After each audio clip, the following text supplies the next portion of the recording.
দৈনিক লোকালয়ের মাল্টিমিডিয়া সংবাদের সাথে আছি আমি রিদিতা রহমান। শুরুতেই শিরোনাম।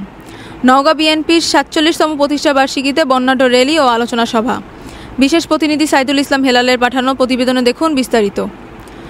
নওগাঁর আত্রায়ে জাতীয়তাবাদী দল বিএনপির ৪৭তম প্রতিষ্ঠা বার্ষিকীতে বর্ণাঢ্য র্যালি ও আলোচনা সভা করেছে বিএনপি। প্রতিষ্ঠা বার্ষিকীর এই কর্মসূচিতে বর্ণাঢ্য র্যালি শেষে এক আলোচনা সভা অনুষ্ঠিত হয়। বুধবার সকাল 11:30টার দিকে উপজেলা বিএনপির উদ্যোগে মোল্লা আজাদ সরকারি কলেজের মাঠ থেকে এক বর্ণাঢ্য র্যালি বের করা হয়। র্যালিটি শহরের প্রধান সড়ক প্রদক্ষিণ করে। উপজেলা বিএনপির সিনিয়র সহসভাপতি আব্দুল জলিলের সভাপতিত্বে আলোচনা সভায় প্রধান অতিথির বক্তব্য রাখেন নওগাঁ ৬ আত্রাই রানীনগর আসনের বিএনপির মনোনয়ন প্রত্যাশী SM রেজাউল ইসলাম রেজু।